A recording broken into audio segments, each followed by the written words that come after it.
바로 이야기를 좀 들어보죠. 그 첫 번째는 여러분들 많이 궁금해하시는 이 대장동 수사 요 관련돼서는 얘기를 좀 해봐야 될 텐데 너무 많은 얘기들이 오고 가가지고 좀 최근에 좀 짚어야 되는 중요한 내용 정리를 좀 의원님께서 해주시면 좋을 것 같아요. 이게 되게 복잡하잖아요. 네, 복잡합니다. 사건이. 근데 이제 최근에 가장 큰 변화가 유동규 씨에 이어서 남욱 씨도 이제 엊그제 출소를 했는데 그렇죠. 남욱 씨도 유동규 씨와 마찬가지로 과거에 이제 검찰 수사 때와 달리 이제 진술을 바꾸고 네. 있어요. 남욱 씨가 이제 2014년도 이재명 시장 재선할 때 선거 자금을 4억 정도 줬다라는 얘기도 과거에는 하지 않았던 얘기고 무엇보다 이제 천화동인 1호의 그 일부 지분은 네. 그 이재명 시장실과 관련이 있다. 이 네, 얘기를 네. 했어요. 이게 네, 지금 네. 이제 핵폭탄처럼 게다가 이게 그냥 언론에다 대고 인터뷰한 게 아니고 법정에서 증언을 했어요. 근데 이제 남욱 씨는 아시다시피 변호사 아닙니까? 그렇죠. 그러니까 법정 증언의 의미를 변호사가 모르지 않을 거예요. 그렇죠. 또 그 증언이 만약에 위증이라고 했을 때 그에 따른 처벌이나 그에 따른 대가를 모르지 않을 거란 말이에요. 그렇죠. 그래서 유동규 씨가 입장을 바꾸고 유동규 씨가 진술한 거하고는 의미가 좀 다른 거예요. 어떤 면에서 봤을 때. 네. 그러니까 이재명 이 대표나 혹은 지금 이미 구속됐거나 기소된 네. 정진상 또 김용 이분들 입장에서는 한층 이게 리스크가 커진 거고 그렇죠. 부담이 커진 건데 물론 이제 남욱 씨가 여지를 좀 남겼어요. 아직도 할 말이 더 많이 있다라는 네. 식으로. 그래서 네. 앞으로 이제 공판이 계속되면서 또 언론이 본격적으로 남욱 씨를 접촉하면서 어떤 얘기들이 그 입을 통해서 나올지 모르겠는데 일단 그 남욱 씨가 그렇게 입장 변화를 한 거에 대해서 이제 언론이 질문을 하니까 당시에는 귀국한 지 얼마 안 됐고 첫 번째로 그다음에 대선 때였고 유력 대선 후보였고 그렇죠. 좀 겁도 났다 뭐 이런 얘기를 했잖아요. 네. 저는 뭐 개연성이 없지 않은 얘기라고 생각을 해요. 근데 이제 반대로 네. 뒤집으면 이미 이제 이 정권의 향배는 갈렸고 네. 네. 게다가 검찰총장 출신에 검찰을 완벽하게 장악하고 있는 이 정권 하에서 또 겁이 나겠죠. 그렇죠. 어떤 면에서 봤을 네. 때 때문에 이제 뭐가 진실일지는 결국 유동규 남욱 씨의 변화된 입장을 뒷받침할 수 있는 검찰의 물증 증거가 뭐냐 이게 이제 앞으로의 수사 재판 과정에서 네. 저는 뒷받침이 돼야 된다라는 생각이 들고 근데 이게 조금 이제 묘한 게 있어요. 네. 그러니까 이른바 대장동 일당이라고 하는 4인방 예. 그러니까 유동규 남욱 그다음에 김만배 정영학 네 사람이 있잖아요. 네, 그렇죠. 근데 두 사람은 입장을 바꿨고 두 사람은 기존 입장을 지금 아직까지는 유지하고 있는 것 같아요. 김용이랑 정진상. 아니 김용 전 지상 빼놓고. 걔 빼놓고. 네, 빼놓고. 그러니까 지금 정영학 그 김만배는 정영학 여전히 김만배. 그렇죠. 천화동인은 김만배 거다. 네, 네, 네. 그리고 천화동인이 이재명 그 대표 측과 연관이 있다는 얘기에 대해서는 부인하거나 네. 아니면은 뭐 그에 대해서 별다 들은 바 없다 이렇게 얘기를 하고 있어요. 그래서 그래서 이른바 대장동 4인방의 진술이 2대2로 엇갈리는데 이미 이제 언론 보도를 통해서 보셨겠지만 곧 김만배 씨도 구속기한이 만료가 돼서 출소를 합니다. 그렇죠. 출소했을 24일이었나? 때, 예. 출소했을 때 김만배 씨가 이제 뭐라고 얘기를 할지 그 입에 굉장히 지금 주목을 하지 않을 수 없는 상황이고 김만배 씨는 그 작년에 검찰 출두하고 수사 받을 때 천화동이 1호 누구 겁니까? 그분이 누굽니까? 네. 이렇게 언론이 대놓고 질문을 하니까 접니다. 그건 제 거고 그분도 접니다. 이렇게 얘기를 했어요. 근데 이제 여기서 중요한 전제 중에 하나가 이른바 이제 대장동 일당이라고 하는 사람들 사이에 네. 동맹이 깨졌어요. 그런 것 같아요. 지금은 각자 도생입니다. 그런 것 같아요. 누군가는 형량을 줄여야 되고 누군가는 처벌을 좀 적게 받아야 되고 누군가는 돈을 지켜야 되고 예. 이런 각자의 이해관계에 따라서 서로에게 유리한 진술을 하고 있고 또 한 가지 동맹이 깨진 거는 이른바 대장동 일당과 유동규를 고리로 한 대장동 일당과 김용 정진상과 같은 이재명 측과의 동맹이 깨졌습니다. 이건 동맹이라기보다는 일종의 이제 이해관계 그 네트워크 비슷한 거였는데 그것도 깨졌어요. 나름 뭐 형제니 뭐니 뭐 그러지 않았어요? 형제는 무슨 형제예요? 그건 이제 그냥 뭐 하는 얘기고 네, 사실은 네. 이익 공동체였던 거죠. 네. 그 검찰이 이번에 정진상, 김용 씨, 특히 이제 정진상 씨를 구속하고 압수수색하면서 정치 공동체다 이런 표현을 맞아요. 썼어요. 근데 이제 정치 공동체죠. 사실은 김용이나 그 정진상 같은 경우에는 오랫동안 이재명 대표를 보좌했던 사람들이고 또 이재명 대표 스스로도 뭐 김용 정도나 돼야 측근이고 또 뭐 분신이다 뭐 이런 얘기를 했지 않습니까? 이제 검찰이 정치 공동체라는 표현을 그렇게 압수수색 영장 혹은 구속영장에 쓴 거는 일정한 이제 의도가 있죠. 이 이재명 결국에는 대표를 향해서 수사의 칼날을 그렇죠. 향하고 있다는 것을 드러냄과 동시에 검찰 수사의 설득력을 높이기 위해서 그 얘기를 한 건데 김용 정지상은 그렇지만 유동규는 그런 사이가 아니에요. 유동규는 정치하는 사람도 아니고 거기는 뭐 형제 이런 얘기는 했지만 이재명 대표가 선을 걷잖아요. 그렇죠. 유동규가 구속되고 나서 뭐 김용이나 정진상 정도 돼야 측근이지 유동규는 아니다. 그 얘기가 이제 유동규한테 어떤 배신감을 안겨줬는지 모르겠으나 아무튼 좀 그건 다림 관계라는 거고 그래서 지금 대장동 일당 이른바 4인방이 하는 얘기를 고지고대로 다 믿기가 어렵다. 서로 간의 주장도 충돌하고 있고 그렇죠. 그리고 검찰의 수사도 보면 이게 수사팀을 한번 갈아엎었잖아요. 네. 그러니까 싹 깔았더라고요. 그렇죠. 1차 수사 때와 지금 2차 수사 때 수사팀도 다르고 수사의 방향이 달라요. 그렇죠.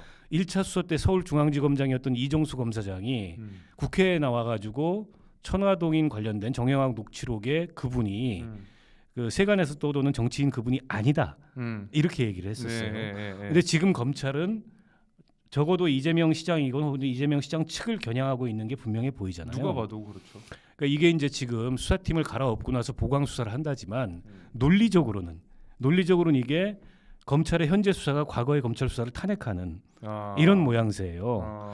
그럼 결국 저는 뭐 탄핵할 수도 있다고 생각해요. 그러니까 입증할 수 있는 그런 물증이나 이런 것들이 뒷받침이 된다면 그래서 이 수사는 조금 더 두고 봐야 된다라는 게 이제 제 결론이고 근데 이제 혐의가 이게 하나가 아니잖아요. 그렇죠. 이거는 이제 대장동 관련 사안이고 지금 이미 선거법은 기소가 돼서 곧 재판이 시작될 거고. 그건 아주 그 자신이 있어 하던데요. 네. 게다가 이제 성남 FC 관련해서 그렇죠. 제3자 뇌물 공여, 제3자로 하여금 뇌물을 공여했다라는 혐의로 검찰에 송치가 됐어요. 네. 검찰 수사가 시작이 될 거예요. 그다음에 아직 이제 본격화되지는 않았지만 쌍방울 관련된 변호사비 대납 크게 봐도 한 4가지 덩어리가 있어서 이재명 그 대표로서는 오른팔 왼팔 양팔이 다 잘린 데다가 이 검찰의 수사망이 한 가지 사건도 아니고 여러 가지 사건을 통해서 좁혀오고 있기 때문에 이른바 사법 리스크라는 게 훨씬 더 이제 위험성이 커진 거고 정치적 부담이 커진 상황이죠.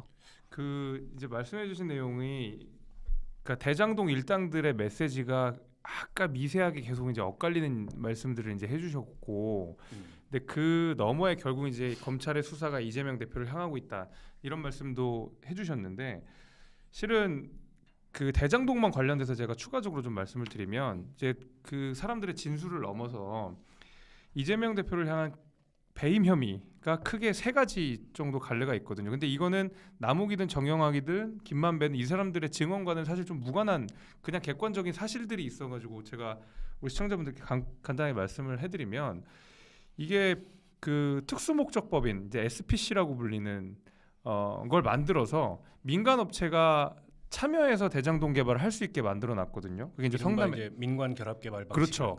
예, 성남의 뜰이라는 SPC를 만들어서 말 그대로 뭐 하천대유니 뭐니 이런 민간 업체들이 대장동 개발할 수 있게 들어왔던 그러니까 민관 시스템을 만든 게 일단 당시 성남시장이었던 이재명 대표였고요. 그 다음에는 항상 말이 많았던 초과이익 환수 조항 관련해서 이게 뭐 말 그대로 뭐 이렇게도 해석하고 저렇게도 해석하지만 결과적으로 본다 그러면 과반의 지분을 가지고 있는 성남 도계공이 결국에는 뭐 1,800억인가 정도밖에 못 가져가고 7%의 지분을 갖고 있는 화천대유가 결과적으로는 4천억 이상의 막대한 이익을 가져간 건 맞거든요. 그것은 뭐 고정금리, 변동금리 이렇게 비율을 해서 이재명 대표는 고정금리로 내가 먹어야 되는 건 확실히 먹겠다라는 식으로 이제 주장을 하는데 사실 저는 그거는 그렇게 합리적이진 않아 보여요. 후에 초과이익 환수 조항을 빼는 과정들을 보게 되면 어쨌든 그 초과이익 환수 조항을 빼는 과정도 실제로는 뭐 이들의 증언과는 무관하게 실제적으로 있는 사실관계고요. 마지막으로는 대장동 옆에 공단이 하나 있는데 그 공단을 같이 개발을 원래 묶어서 하게 되어 있는데 그걸 분리시켰거든요. 근데 공단을 개발하려면 여기 보상금을 줘야 되잖아요. 그게 한 2천억 정도가 되는데 대장동 일당들이 만약에 이게 합체된 상태에서 개발하게 되면 추가적으로 2천억이라는 금액이 더 들어감에도 불구하고 어쨌든 이재명 대표가 이 2천억 이 공단을 분리해서 개발할 수 있게끔 해가지고 대장동 일당들에게 굉장히 많이 부담을 낮춰줬다라는 것. 이것은 사실은 대장동 일당의 진술과는 무관하게 이미 밝혀진 바거든요. 저는 이것만으로도 이미 이재명 대표가 배임 혐의를 충분히 입증할 수 있다라고 저는 보고 있습니다. 그 업무상 배임 관련해서는 그 이재명 대표가 빠져 있는 딜레마가 어떤 거냐면 네, 알았으면 공범이고 그렇죠. 몰랐으면 무능이다. 무능이고, 예. 이 딜레마에 딱 빠져 있어요. 네, 네. 그러니까 이재명 대표라는 분은 저도 뭐 조금은 아는데 굉장히 성과지향적이고 이 업적 중심적인 목적지향적인 사람이에요. 그래서 천화동인의 실소유주가 이재명이냐 아니냐 이거는 이제 현재 수사 단계에서 그렇게 이제 이 논리 비약을 하기는 좀 어렵다고 봐요. 오늘 지켜봐야 되고 네, 네, 네. 그러나 그 문제와 별개로 네. 어쨌든 공익 환수를 했다.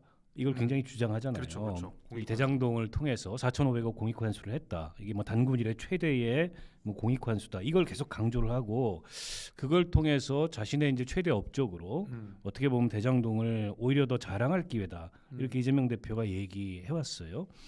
근데 이제 앞서 김재섭 위원장이 지적했듯이 이걸 민관 결합 방식으로 결합 개발 방식으로 하면서 이재명 대표는 그게 성남의 최대 이익을 안겨줬다고 주장을 하고 있지만 사실은 민간 업자들에게 더 큰 이익을 안겨줄 그런 가능성이 있는 그 개발 방식을 택한 것 자체에서 배임의 소지가 있지 않느냐. 첫 번째 이게 주장이 있고 두 번째는 이제 초과이익 환수 건의가 있었음에도 불구하고 그렇죠. 그걸 이제 포함시키지 않은 거죠. 네. 저는 이 대목에서 어떤 생각이 드냐면 이재명 대표는 본인이 어쨌든 성남시장으로서 이 대장동 개발을 통해서 챙길 수 있는 공익 환수의 목표가 말하자면 뭐 이 정도다.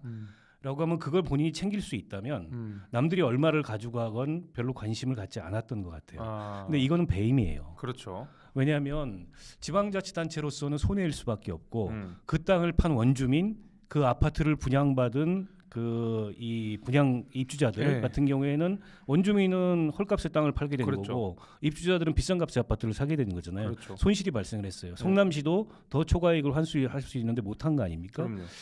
그러니까 이거를 이재명 시장은 그동안에 그렇지 않다라고 계속 주장을 해왔어요. 근데 그런 주장과 무관하게 실질적으로 보면 화천대유를 통해서 그리고 천화동인 뭐 1호, 4호, 7호 등등을 통해서 이 대장동 일당이 어마어마한 이익을 누린 건 맞거든. 그렇죠. 근데 이게 정당한 이익이라고 그럼 주장하는 거냐? 예. 이재명 대표는 그렇게 주장하기가 어려워요 지금 상황에서. 봤을 그러니까요. 때. 그게 됐죠. 그래서 저는 그 돈을 받았느냐 안 받았느냐, 선거 자금을 받았느냐 안 받았느냐, 천화동인의 사실상 그 지분이 이재명 대표 연관된 사람들하고 나누기로 미략이 있었느냐 없었냐를 떠나서 어쨌든 대장동 사업의 성격 자체가 당시에 최종 결재권자였던 이재명 시장의 업무상 배임 문제를 법률적으로 피하기 굉장히 어렵다. 이걸 만약에 난 전혀 몰랐고 다 밑에서 알아서 한 거다. 그러면 그동안에 이재명 대표가 주장해왔던 것과 일치하지 않는 데다가 그렇죠. 무능 프레임에 바로 빠지게 되는 그렇죠. 거예요. 그렇죠. 그래서 이게 굉장한 딜레마예요. 이른바 가불기라고 하죠. 근데 요새 말로. 사실은 이게 업무상 배임 문제가 이 대장동 문제에 있어서 가장 큰 쟁점이거든요. 그렇죠. 가장 큰 이슈고.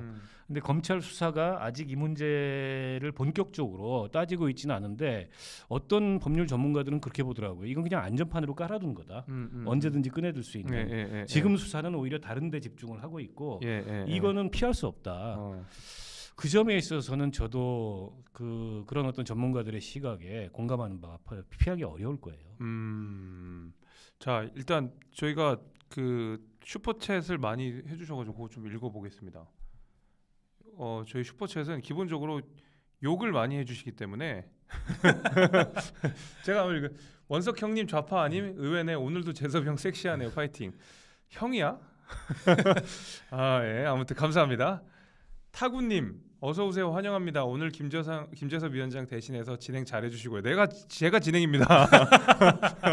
오늘 댓글쇼에서 하신 정도의 진행 능력 기대합니다. 하고 컷카 인규윤리 여기 저 우리 신인규 변호사 팬이신 것 같아요. 아, 네. 네, 저기 네. 보면 썸네일 보면 되게 네. 그 신인규 변호사 닮았잖아요. 어, 컷카 닮았거든요. 네. 얼굴만 믿고 정치하는 김재섭, 박원석을 응원합니다. 근데 네. 싱크 좀 맞춰라. 안 맞추면 시방쇼감. 네, 싱크 잘 맞추겠습니다. 마리오 최님은 화면 딜레이가 좀 있네요. 저희 잘 맞춰보겠습니다. 네.